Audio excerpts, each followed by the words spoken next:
We encounter hags more than once in Baldur's Gate 3. First, in Act 1, we meet Auntie Ethel, seemingly a kind old woman, only to discover she's kidnapped Mayrina and is performing some twisted ritual. Then again, in Act 3, we face another hag who's taken young Vanra, her fate just as grim. But there's a pattern here, a disturbing one.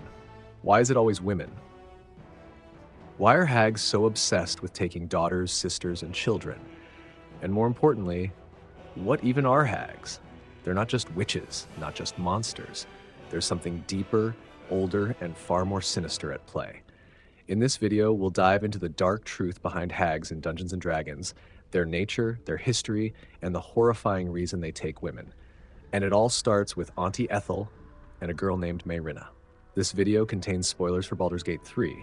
Viewer discretion is advised. Let's begin. So what exactly are hags?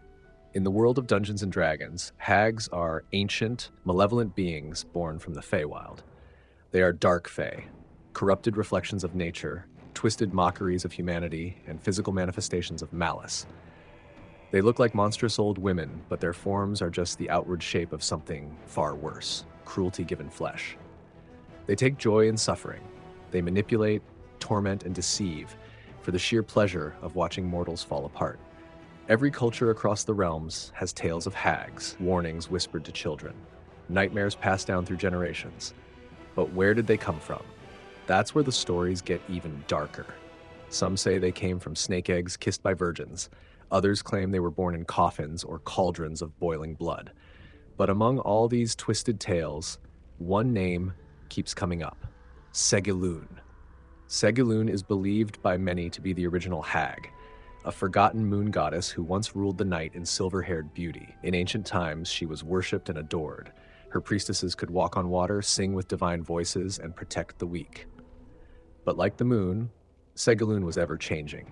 As her beauty faded, so did her favor with mortals. And when the first wrinkle appeared, her vanity turned to wrath. She lashed out in a divine tantrum, slaughtering her own worshippers. The few loyal followers who remained were twisted by her rage and divine corruption. Her sea-walking prophets became sea hags. Her sweet-voiced singers became green hags, and her protectors became anise hags. Segilun herself was left broken and forgotten, retreating to the deepest crater in existence. And from there, she watches, still vengeful, still plotting, still birthing pain into the world. If this legend is true, then hags aren't just monsters.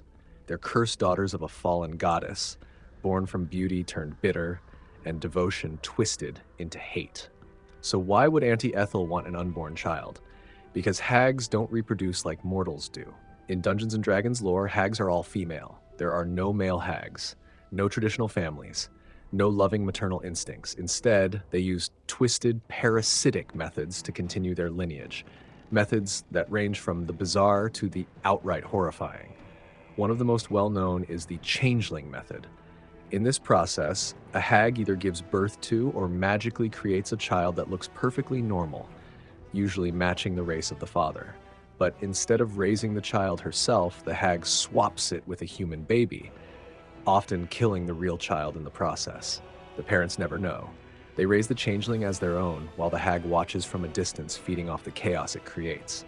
Sometimes the changeling grows up never knowing what it truly is, until the change. This transformation usually begins around the age of 40. The changeling starts to exhibit signs of its true nature: cruelty, deception, a thirst for suffering. Then, slowly, the body changes. The woman transforms into a full hag, often resembling her mother both physically and mentally. But that's just one way.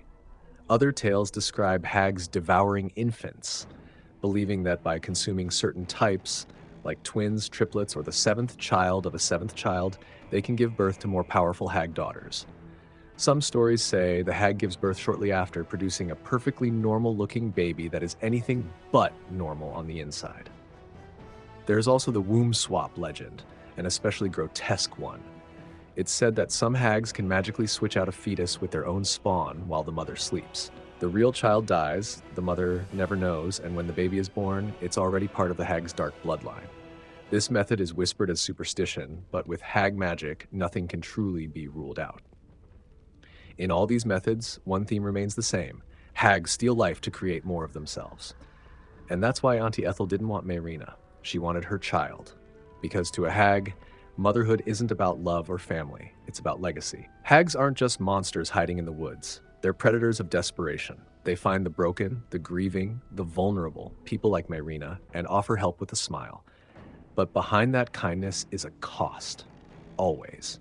Whether through changelings, stolen infants, or twisted bargains, hags don't just spread suffering. They pass it down, generation after generation, creating more of their own in secret. Auntie Ethel didn't want to help. She wanted to grow her coven. So next time a hag offers you a deal, remember what she's really after.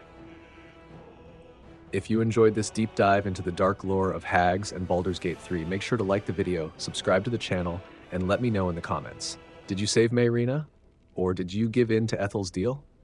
Thanks for watching.